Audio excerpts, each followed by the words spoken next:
Ya, hari ini kita udah ada di Yunis Tribuna dan hari ini kita akan ketemu sama seorang teman gue yang menurut gue dia adalah pokoknya keren banget deh. Gue mau datang ke sini khususin hari ini untuk belajar sama dia. Ini udah bawa tas nih, udah bawa tas, ya enggak? Jadi pokoknya ikutin aja hari ini and welcome to the new episode of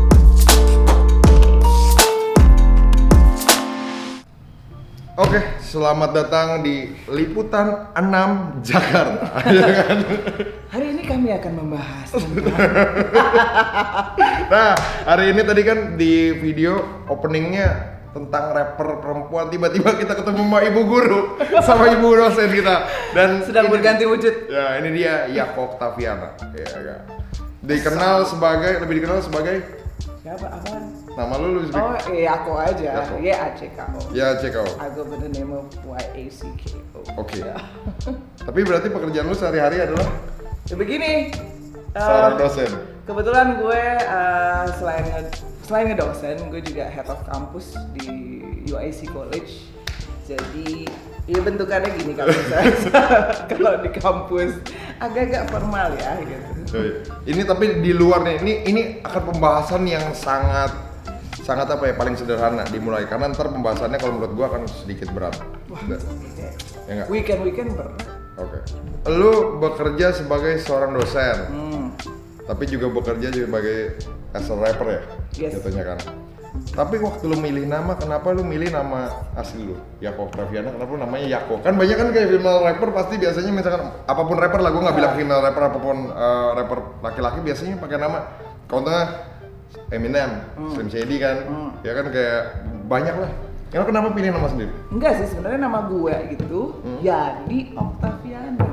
Astaga, berarti gua kira Yako Octaviana itu nama asli lu loh. Enggak, Yako itu tapi memang dari dulu nama panggilan, bukan stage name atau nama artis atau apa. Karena dari kecil memang dari SD nama Yako itu dikasih oleh temen gue yang bilang kayaknya lo nggak cocok deh namanya Yani gitu. Jadi emang panggilan aja. Jadi dan sampai sekarang gue pikir ya udah pakai nama Yako aja, emang dipanggil begitu gitu kan. So it's not my real name but ya dari dulu gue pakai aja deh. Udah enak. Udah enak ya. Udah payah. Tapi gue penasaran nih. Rapper dulu apa jadi dosen dulu? Rapper dulu lah. Rapper dulu ya? Iyalah. Oh berarti lu nge-rap dari waktu lu masih kuliah mungkin ya? Dari gue SMA, malah gue start di umur 13 tahun nge-rap? Oke. Tahun 92. So ya lo hitunglah umur gue berapa. 92 kurang ke 13. Kok 92 kurang ke 13? 92 itu gue 13. 92, iya bener dong 92 kurang 13. Iya, 92. Iya bener dong 92 kurang 13. 92 kurang 13, 92 itu gue 13. Jadi lo tambahin aja sekarang 13 ke sekarang udah berapa? Oh iya, 92 tahun 2019. Gila lu, udah tua ya. Berarti nge-rap umur gue tuh berasa gue stop di 30. Oke. Gak, tapi tenang aja, lu gak kelihatan tua kok. Lu masih tetap kelihatan muda. Lo gak usah memuji-muji gue gitu. Gue udah tahu dengan sendirinya kok.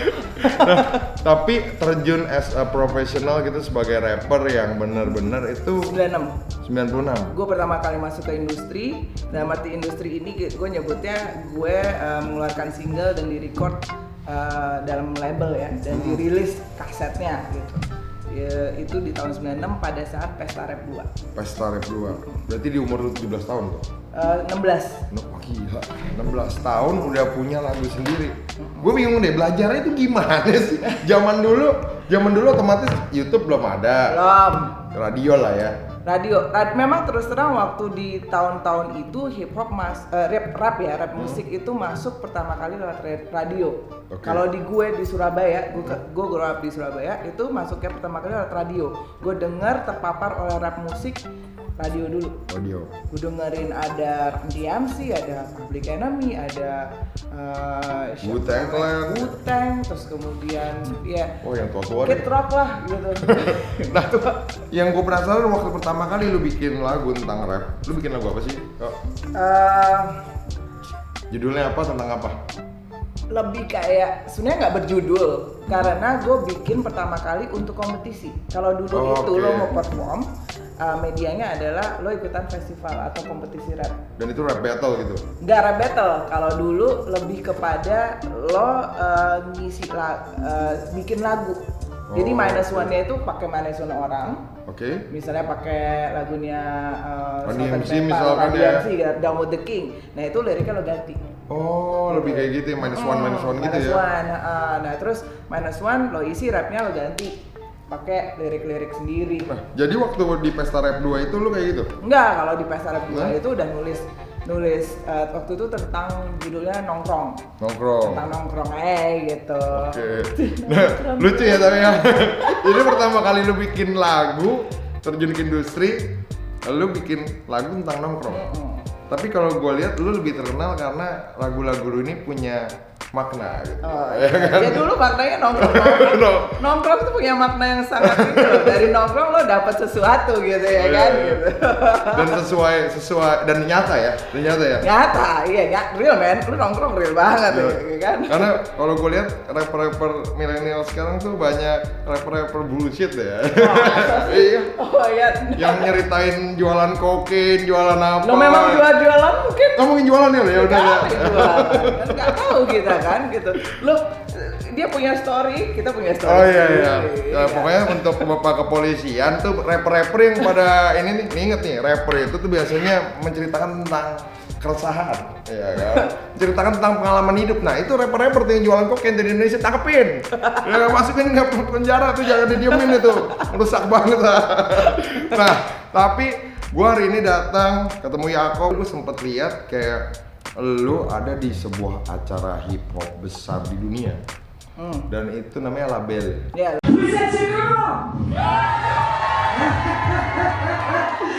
No. Bruxelles, c'est comment?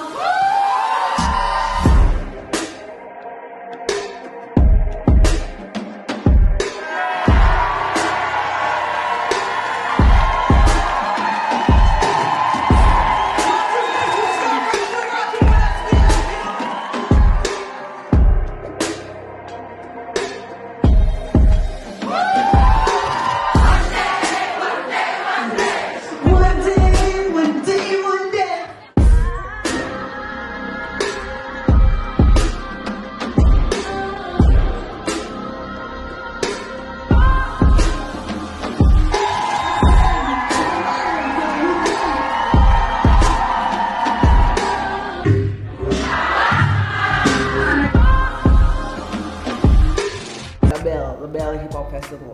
Dan itu di Belgia. Di Brussels. Di Brussels. Nah gue sampai kaget, waktu itu gue kayak lihat itu tiba-tiba ada beat lo yang anti-hero itu dia, sorry bukan Ran, anti-hero pas di style beatnya kayak anjir ini lagu Yakob bukannya? Ini lagu Yakob bukannya? Pas gue lihat beneran Yakob lo, gue bilang, hah? Kok gue bilang, nah itu gimana caranya lo bisa ada di festival dunia?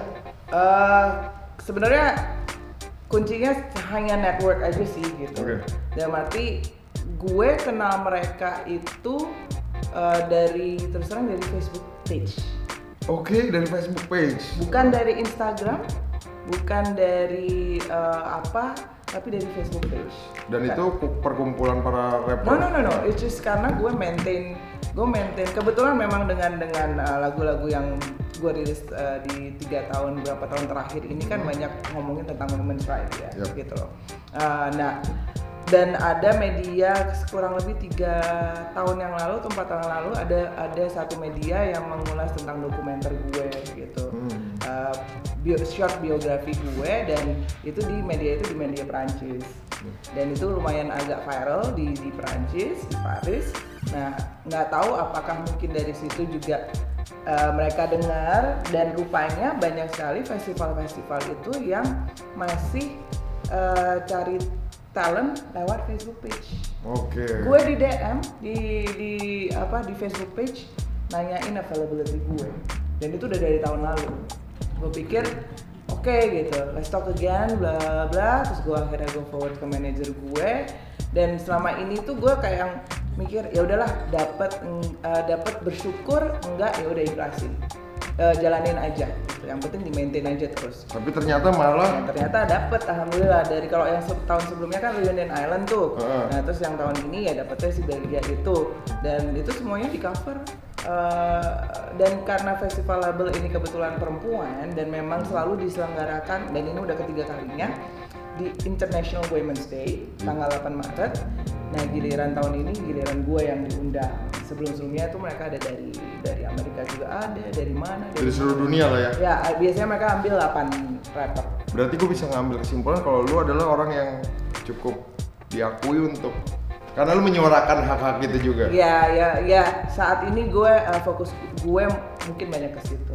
Oke. Nah, itu kan tadi di Brazil. Nah, ini gue lebih tertarik lagi ya itu tahun lalu yang gue sempat dengar katanya lu sempat ke Prancis kecelakaan mobil ya kan? Ya kan? Nah, itu juga yang lu dibikinin dokumenter. Gimana bisa lu seorang Indonesia dibikinin kok dokumenter di negara Prancis gitu loh? Gue nggak ngerti gue nih. Enggak, kalau yang jadi itu dua hal yang berbeda. Kalau yang dokumenter itu kebetulan jadi ada orang ada namanya Christina. Dia itu kalau nggak salah bekerja untuk satu media Prancis yang minta biografi orang-orang yang punya kehidupan nggak cuma satu, ngejalanin satu, beberapa kehidupan lah istilahnya, beberapa role gitu. Nah dia kebetulan fokusnya di gue gitu. Nah itu yang dokumenter. Kalau yang kecelakaan itu, ini nggak pernah gue publish, nggak pernah gue munculin di Instastory. Itu waktu manggung di Reunion Island. Waktu itu Ioma Music Market namanya tahun lalu. Kebetulan on the way soundcheck pagi-pagi itu memang mobil gue kecelakaan, ditabrak dari belakang kenceng banget, berempat waktu itu timnya. Si Macang manajer gue sampai yang bonyok banget, terus yang berdarah. Kaca sampai pecah-pecah ya katanya kan? Kaca pecah, bener-bener pecah. Untung gue, alhamdulillah selamat, Tuhan masih sayang gue. Gue pakai seat belt gitu, walaupun sempat dengkul gue biru gitu. Jadi dan semua itu satu tim selamat gitu. Tapi habis itu tetap manggung mau nggak mau. Ya udah sampai di situ gitu, nggak ada waktu untuk trauma gitu loh. Cuma Macang aja babak belur ya? Iya, Macang babak belur, walaupun nggak akhirnya nggak something serius ya, cuman luka-luka bisa diperban segala macem. Cuman ya gue pikir gue tuh baru nangisnya setelah selesai manggung.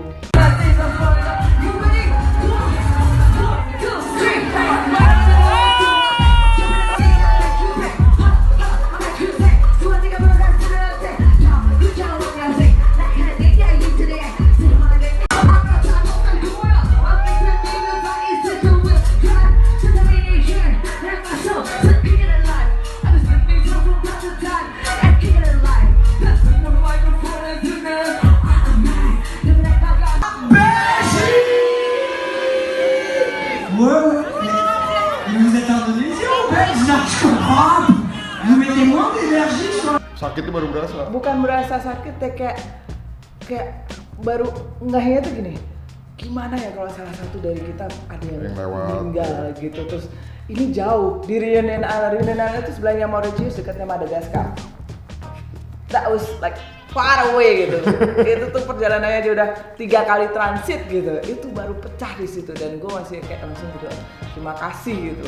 Gue masih diselamatin gitu, masih belum dipanggil lah di situ gitu. Masih di ini, dan itu sekaligus diingetin aja menurut gue sih bahwa lo kalau misalnya emang teriak main berdosa, ya ini saatnya lo untuk agak memperbaiki diri lo lah gitu. Ya nggak lah, ya sounds like religious, tapi menurut gue pada saat itu gue berpikir seperti itu. Yang gue miris ya, gue miris satu hal sebenarnya. Waktu lu membawa nama Indonesia untuk tampil di luar negeri, lu tampil kayak di label, di Brazil, di Perancis, Mauritius itu ya, dekat Mauritius itu, kayaknya nggak ada media yang support nggak sih? Kayak maksudnya gue kayak kok pokoknya gue lebih lihat mantan istrinya Gading tuh pacaran sama pebasket, malah itu diliput, malah gue nggak ngerti nih. Udah pacaran lagi? Nggak tahu deh gue. Maksud gue nggak ngerti media di Indonesia tuh isinya apa sih gitu loh, maksudnya buat orang yang maksudnya ya ini ada Yako yang ya kita tahu ya dia bikin lagu untuk apa, akhirnya bawa nama Indonesia, tapi tai pada mana gini media-media. Gue nggak laku dijual soalnya. Makanya.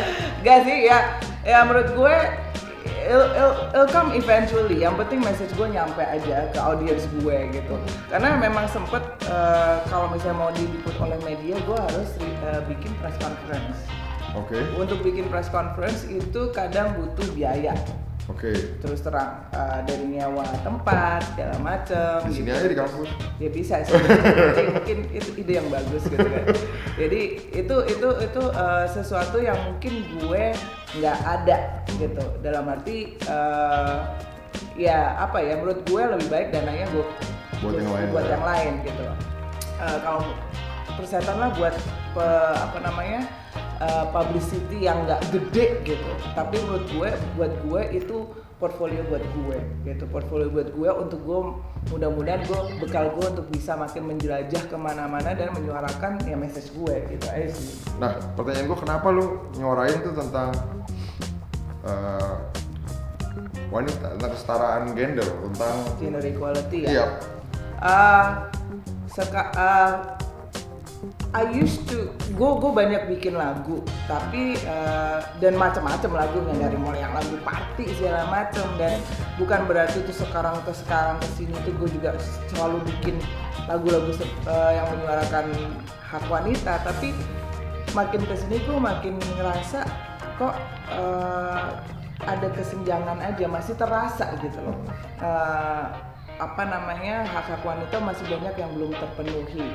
Kalau yang dibilang, oh lo feminis ya sebenarnya setiap orang itu menurut gue harus menjadi feminis. Feminis itu bukan pembenci laki-laki. Gue tidak membenci laki-laki dan tidak berusaha mendominasi. That's not what I'm fighting for. Gue menyuarakan hak-hak atau gender equality itu karena ya gue banyak lihat di sekeliling gue itu hal-hal itu masih terjadi.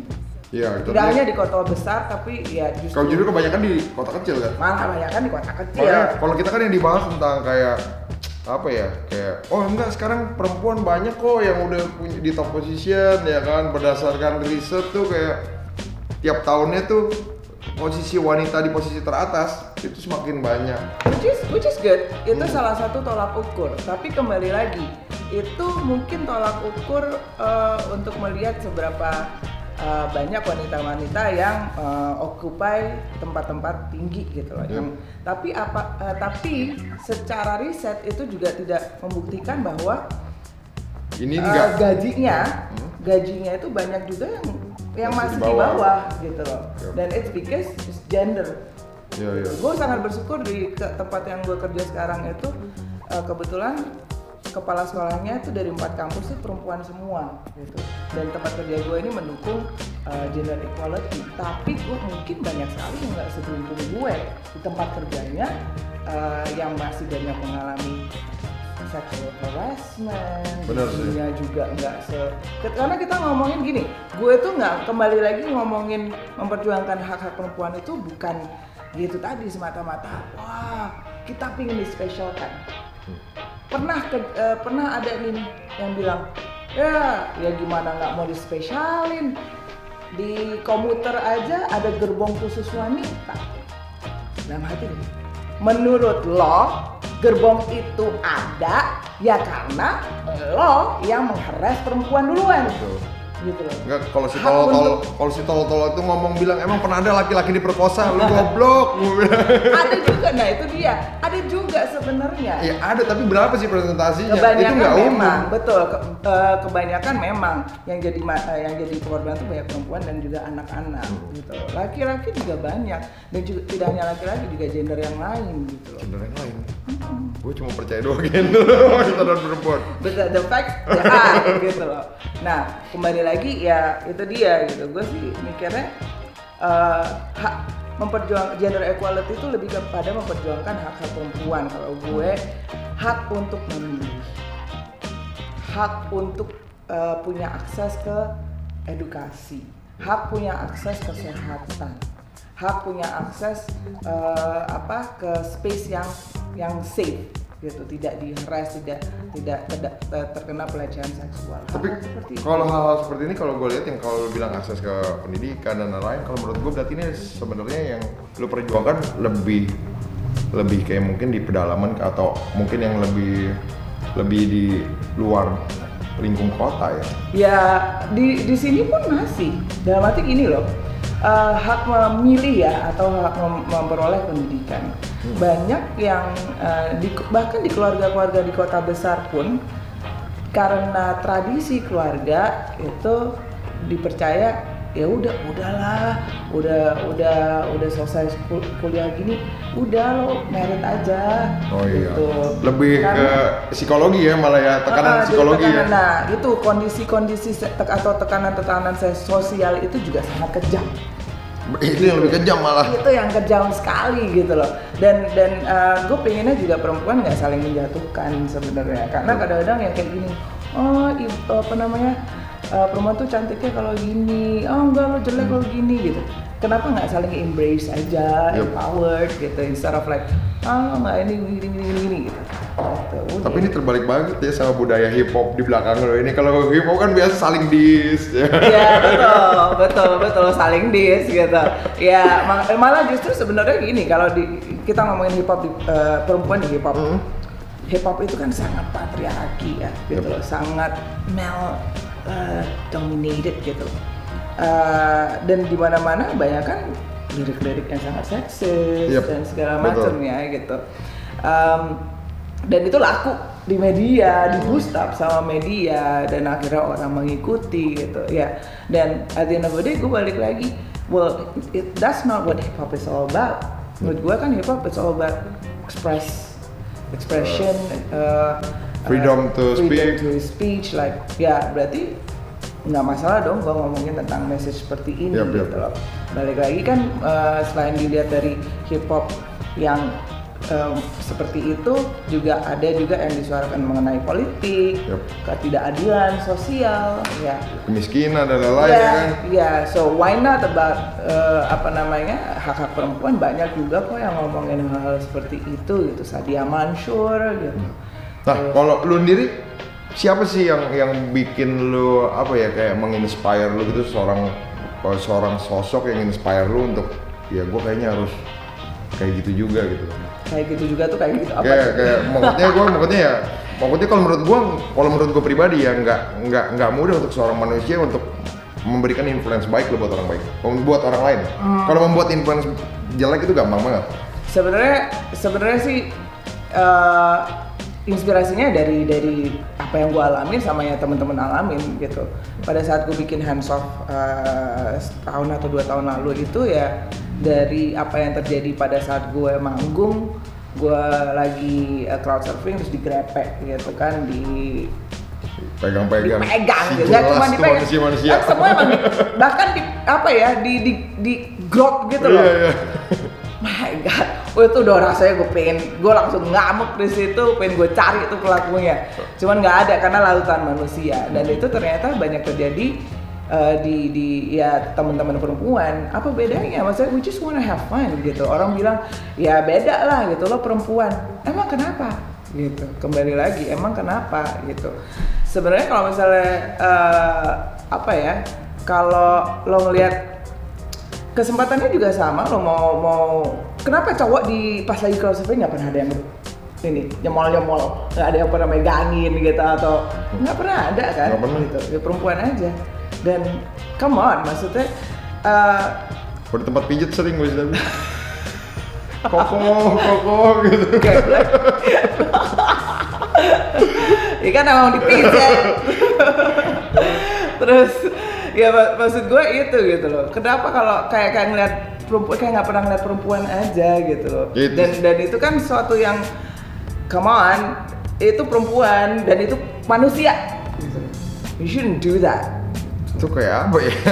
Itu kayak nature-nya laki-laki, dosa asal. Nah, iya, jadi ngomongin dosa. Tapi makanya dosa, maksudnya bukan masalah dosa juga sih, tapi kebanyakan yang kayak gitu kalau gue lihat karena apa ya? Karena gue nggak gini, gue juga punya, gue bisa aja loh merasa tergiur oleh laki-laki. Bener. Tapi gue nggak akan yang megang tiba-tiba titik Iya. lo loh. Makanya gue bilang kalau laki-laki tuh kalau menurut gue yang dilakukan tuh kebanyakan cuma karena menurut gue karena pendidikan moral. Apa mikirin penis doang? Enggak, pendidikan moral yang paling penting Oke. sama pendidikan moral, pendidikan agama, sama pendidikan secara harfiah. Karena menurut gua kalau buat gua kayak nggak mungkin kan gua di jalan gua megang-megang cewek. Iya. Karena apa? Ya anjing, lu gua pervert gitu kan. Itu karena ada pendidikan yang pernah masuk ke Iya, kepala gua. Ya, memang bener nggak sih? seharusnya begitu kan, gitu loh. You don't harass people just Yep. because you don't do that. Karena ya lo menghargai itu sebenarnya sesuatu yang harus ditanamkan. Yep. Kalau ditanya apa sih masalahnya, kenapa perempuan sering mendapatkan perlakuan yang pelecehan seksual? Jawabannya bukan masalah pakaian, bukan masalah bentuk badan, bukan masalah itu. Masalahnya ya itu tadi dipandangnya sebagai objek. Yep. Gitu, nggak pernah dipikir tuh kayak ya udah sebagai manusia, enggak gitu ya. Something simple aja lah yang lo bilang tadi, pendidikan dasar menghargai perempuan, itu aja sih gitu. Itu dia. Bener sih, itu yang harus tanemin tuh buat otak-otak para Ya, pervert nih. Kalau ini kebanyakan yang nonton nih di video gue juga 90% pasti pervert juga deh. Perfect boleh dong, dalam arti gini lo ya sekarang ada industri pornografi. Iya, salurkan aja ke tempat yang tepat gitu lah. Gitu loh. Maksudnya ada komik-komik. Gue juga kalau misalnya ini ya lihat aja, memang ada hasrat juga kok perempuan, cuman bukan berarti gue terus seras laki-laki. Bener. Melecehkan laki-laki. It's not what it, Nah, kok happens gitu. ini lucu banget sih ngebahas dari lu sebagai lecturer ya, sebagai dosen, sebagai rapper. Nah, gue pengen tahu pandangan murid-murid lu tentang seorang Yako tuh apa sih? Gue tuh benernya tadi gue pengen datang lebih pagi hari ini, biar bisa gue datangin tuh dosen-dosennya, lu Yako gimana sih? Gitu gue pengen nanya. Nah, kalau pertanyaan itu hanya yang bisa jawab memang hanya murid gue atau teman-teman kampus gue lah, dosen-dosen atau yang staff-staff di sini lah gitu. Jadi Teman-teman lucu nggak, belum ada yang tahu kalau sebenarnya perkenalan gue sama Yako ini, gue ada bikin Bedes Monkey dulu yang lain Adi Winata, dia itu itu muridnya Yako. Dia murid. Dan nah tanya tuh sama dia. iya, dia gue pernah nanya, Yako gimana sih orang kayak gitu? Wah, dia kalau di kampus beda banget men, katanya. Dia galak gitu, tapi dia akan kayak apa ya, dia akan adil. Pokoknya lu bukan karena lu kenal dia terus lu akan dibagusin. Oh ya, contohnya siapa? Adik gue gak lulus sama dia. Yo, maaf ya David. Itu dia, tapi itulah yang harus dilakukan karena maksudnya ya dia sebagai seorang pengajar ya harus ya kita bilang profesional ya. That reminds me. Oh, pasti pas nonton anjing nih aku nih anjing. Dia sekarang udah kuliah lagi loh di Nah ya udah, mungkin kamu lebih susah gitu David. Nah oke deh pokoknya. Good luck ya for your study. Hari ini kita udah ngobrol panjang tentang apa yang dilakukan Yako, ya kan. Jadi teman-teman sedikit ada gambaran apa yang dilakukan Yako. Buat teman-teman yang belum pernah ngedengar lagu-lagu dari Yako juga bisa ke YouTube-nya Yako, ke media sosialnya Yako. Nah hari ini kita udah mau tutup juga nih. Ini udah selesai nih. Udah jam 6.40 ya kan. Oke. Kan tadi sebagai lecturer kita akan ngeliat sisi lain Yako sebagai rapper. Jadi langsung aja.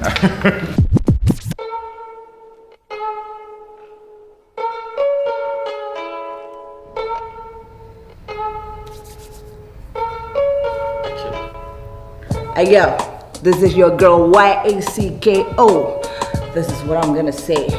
Bicara tentang wanita Indonesia, jangan anggap kami benda, jangan anggap kami bunga, jangan panggil kami mawar melati kenanga, anggrek, atau bahkan juga dahlia. Kami wani ditata? No, that's not what it is. Kami wani menata, kami wanita Indonesia. Kami tidak ingin ditata, kami ingin menata kehidupan kami sendiri. Saat kau bilang kami lemah, kamu yang cari obat kuat. Jadi siapa yang lemah? Coba kau cek punya syahwat. Apa yang kau lakukan di dalam dunia patriarki, you said Indonesia is too patriarki, itu bukan harga mati. Karena akan kubela hak wanita sampai mati, hak untuk memilih, hak untuk edukasi, semua hak wanita akan tetap kau perjuangkan. And I think you should be too. Jadi jangan lupa untuk selalu datang Women March 27 of April, and you gotta be there, cause I'm gonna be there. Yako is out. As like nggak Di-express gitu? express yang as in like objectify it gitu Yeah. loh jadinya gitu loh. It's not putting it into the video or anything like Yeah. that gitu. But that is actually a good idea. Would you like to do that? Posting it?